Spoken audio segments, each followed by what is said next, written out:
Esta iniciativa faz parte de um projeto piloto desenvolvido no âmbito do Programa 34 da Fundação Renova e consiste em atender o projeto de apoio à defesa civil, Comitê Gestor de Risco, Núcleos Comunitários de Proteção e Defesa Civil e Escola Segura, dos municípios de Mariana, Barra Longa, Rio Doce e Santa Cruz dos Calvados. Os conteúdos se referem às temáticas relacionadas à redução de riscos de desastres e gestão de riscos de desastres, replicadas em forma de oficinas virtuais nas comunidades e escolas participantes do projeto.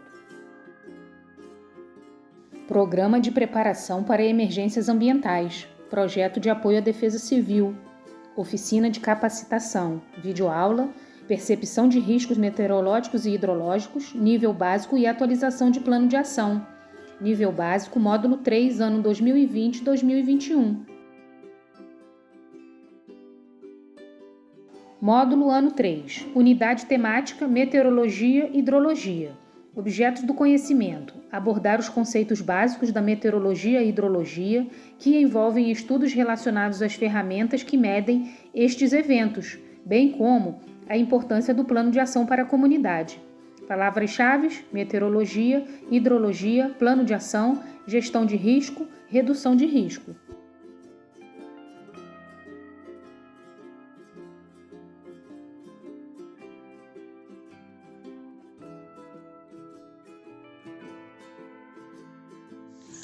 Olá pessoal, eu sou Kleber Teixeira, coordenador da Defesa Civil de Rio Doce, Minas Gerais. É um prazer ter você aqui em nosso canal de aprendizagem.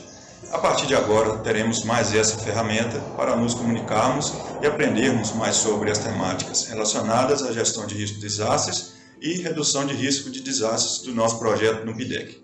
Esperamos em breve estar com vocês presencialmente, mas por enquanto fique em casa, se for sair, use máscara.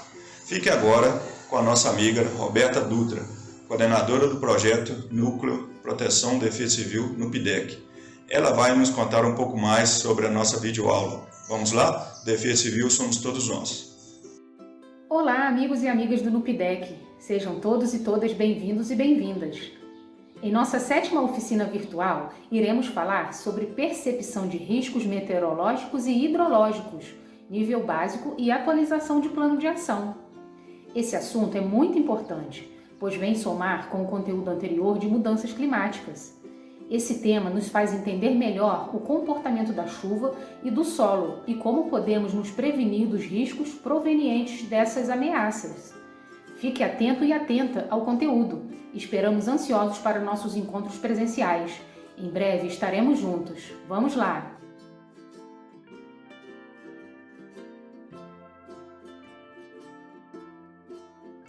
Durante nossas oficinas e encontros anteriores, falamos muito sobre as mudanças climáticas, assunto que também está em alta nos noticiários devido ao aumento significativo de situações de emergência e desastres, ocasionadas pela crise hídrica ou fortes chuvas.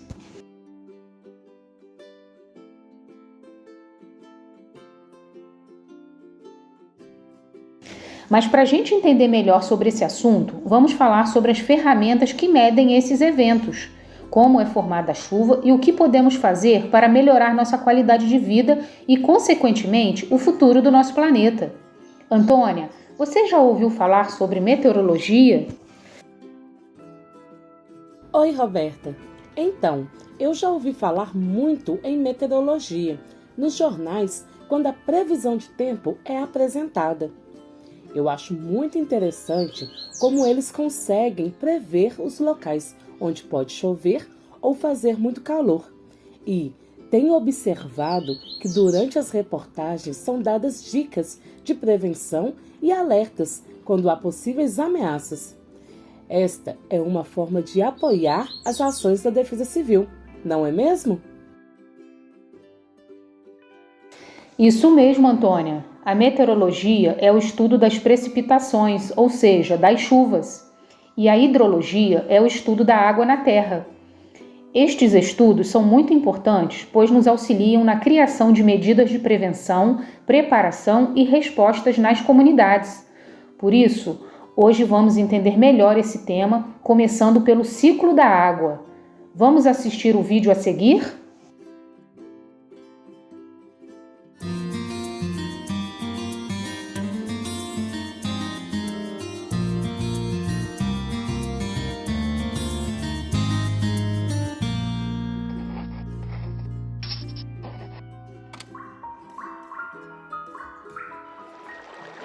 O ciclo da água. A vida, como conhecemos, depende da água. Ela está em cerca de 70% da superfície do planeta e em 70% do volume do corpo humano. Está em toda parte, ligando os continentes e criando condições para a vida. A água está o tempo todo em movimento, sob diferentes formas. O Sol fornece luz e calor ao nosso planeta. Essa energia promove o aquecimento e, assim, acontece a evaporação de parte da água da superfície de rios, lagos e oceanos, das folhagens das plantas e dos corpos de animais e pessoas. O ar úmido é menos denso que o ar seco, por isso sobe, levando as moléculas de água consigo. Livres, leves e soltas pelo ar, elas são carregadas pelos ventos, cada vez mais alto e mais longe. Nas altitudes, começam a se aglutinar, formando gotículas de água. Estas também se agrupam mais e mais, e assim nascem as nuvens. Há um momento em que as gotas se tornam pesadas demais para se sustentar na atmosfera, até que começam a cair. Dependendo das condições do tempo, podem cair como pedras de gelo, o granizo, como cristais, a neve, ou como gotas de chuva. A chuva cai no mar e também na terra firme. Ao atingir um solo permeável, parte da água que se infiltra é absorvida pelas raízes das plantas. Outra parte da água continua escoando o solo adentro, alimentando os lençóis freáticos, dos quais também captamos água para nosso sustento. Os lençóis freáticos podem aflorar na superfície e dar origem a filetes d'água, riachos e rios, formando seu caminho para chegar ao mar. Ao cair sobre as cidades e outros solos com uma capacidade reduzida de absorver a água, ela acaba escorrendo pela superfície, podendo causar grandes enxurradas e inundações, mas também alimentando córregos, ribeirões e rios. O tempo todo, em todo lugar, esse ciclo se repete indefinidamente, alimentado pela energia do Sol. Bacana, Roberta! Como diz no vídeo, é um ciclo infinito e todos nós participamos dele. Várias coisas influenciam nesse ciclo, como vegetação, poluição dos rios e do ar e nossas ações no meio ambiente. Verdade, e é preciso estar atento a tudo isso. Nas comunidades, podemos observar de perto o efeito da água da chuva na terra. Cada tipo de solo reage de um jeito ao receber a água. O solo arenoso absorve mais a água e dá passagem para que ela atinja o lençol freático, que é a camada de água que existe debaixo da terra. O solo umífero também possui boa drenagem, além de ser ótimo para plantio, já que em sua superfície possui materiais orgânicos e sais minerais. O solo argiloso é o mais perigoso, já que não oferece boa drenagem, fazendo com que o solo fique encharcado, causando deslizamentos. Olá pessoal, Lab Ciências em Casa, já sabemos como o solo se origina. Hoje vamos aprender sobre 3 tipos de solo: solo arenoso, argiloso e humoso e suas principais características.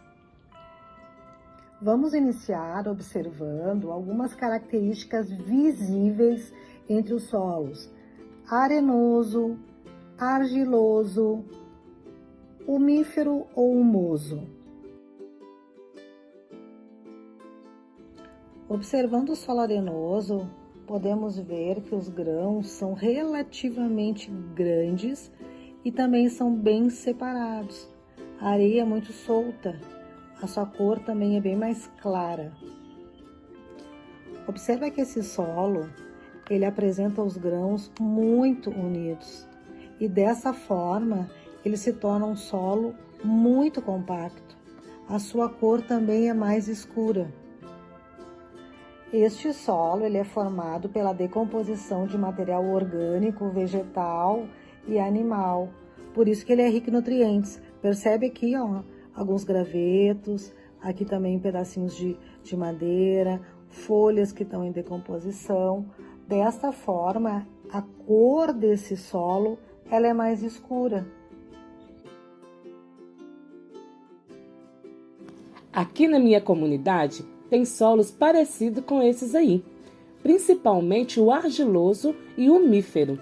Bom saber que o argiloso apresenta alguns riscos. Assim, posso alertar os moradores da comunidade a não construir nestas áreas. Muito bom ter essas informações e saber aplicar no nosso dia a dia, e o objetivo é esse mesmo, Antônia: compartilhar o conhecimento para reduzir os riscos na comunidade. E você sabia que há também vários tipos de chuvas? A chuva frontal, orográfica e convectivas. E a diferença entre elas vamos ver nessa figura a seguir. A chuva frontal são as chuvas resultantes do encontro direto entre duas massas de ar, uma seca e fria e outra úmida e quente. A massa de ar fria, densa, faz a massa de ar quente, leve, subir. Inicia-se o processo de condensação e então a precipitação, também conhecida como chuva ciclônica. A chuva orográfica são as chuvas resultantes do bloqueio de uma massa de ar úmido por uma forma de relevo íngreme, como uma montanha. A massa de ar úmido vinda do oceano, ao encontrar, por exemplo, a montanha, é forçada a subir grandes altitudes. Ao elevar-se, a nuvem resfria-se, correndo o processo de condensação seguido de precipitação, que no caso é a chuva, também conhecida como chuva de relevo. A chuva conectiva ocorre em regiões de clima tropical. É uma chuva de abrangência local e ocorre quando há movimentação do ar. O ar frio, denso, desce e o ar quente, leve, sobe. Ao elevar-se, o ar quente carrega toda a umidade. Inicia-se o processo de condensação e em seguida ocorre a precipitação, também conhecida como chuva de verão. Embora cada tipo de chuva tenha as suas características, podemos perceber como a formação das nuvens está diretamente relacionada com o clima e formação do solo de cada lugar. E você sabia que tem como medir a quantidade de chuvas que caem em um determinado local e tempo? Existem várias ferramentas que podem medir este evento, entre elas o pluviômetro, instrumento que, a partir da captação da água da chuva no período, pode dizer quantos milímetros choveu em um determinado lugar. Assista o vídeo da Vitória Campelo e aproveite a dica para construir o seu pluviômetro também. Olá! Nós estamos entrando no período de chuvas, onde ocorrem riscos como enchentes, deslizamentos e alagamentos. Pensando nisso, eu construí um pluviômetro. Isso mesmo, um pluviômetro caseiro, utilizando uma garrafa PET, régua, fita e bolinha de gude, para o líquido não tombar. O pluviômetro, quando é utilizado por muito tempo, ele nos ajuda a identificar os períodos de chuva e o período de seca. Assim, podemos pensar nas estratégias de prevenção e preparação para esses períodos. E o pluviômetro também nos auxilia na medição do índice da chuva durante um período de tempo num determinado espaço. Ou seja, quando chove, o pluviômetro enche e nos indica qual foi o nível que a água chegou a partir do chão num determinado local. Muito bacana, não é mesmo? Faça logo o seu também!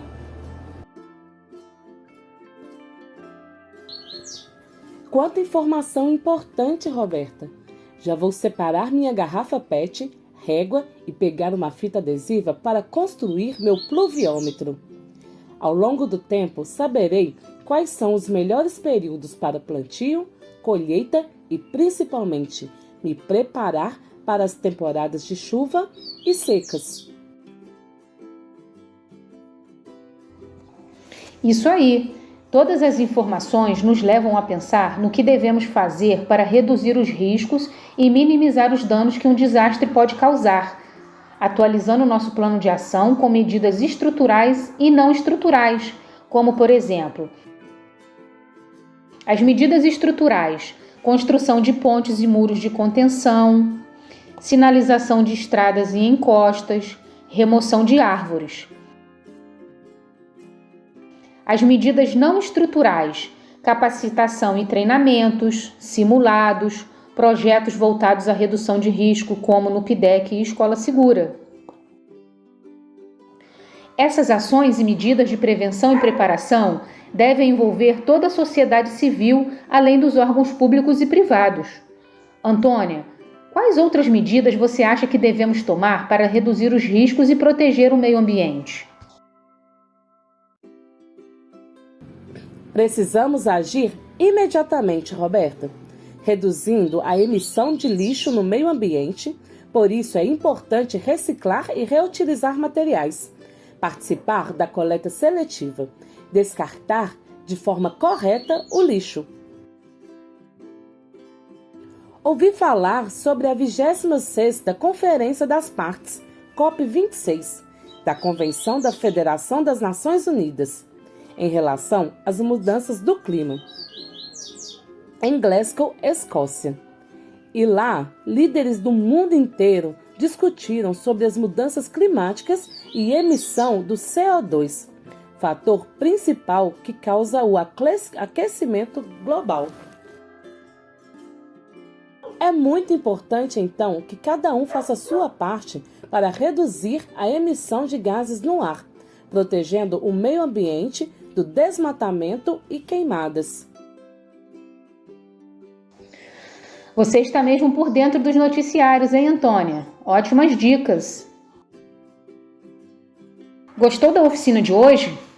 Agora que sabemos como é a formação das chuvas, como medir e formas de prevenção, precisamos agir para garantir um futuro melhor para todos. Vamos entrar em ação? Tamo juntos!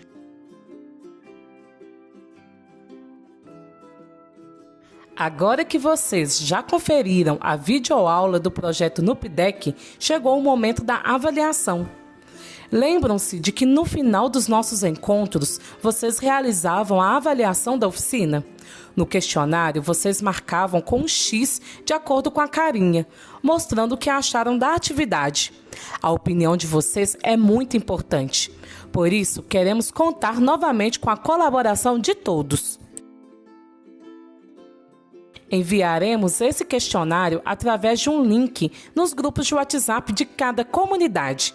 É só clicar e responder cada pergunta, combinado? Vocês também irão receber este questionário na cartilha no PIDEC. Não nos deixe na mão. Faça a avaliação. Contamos com vocês!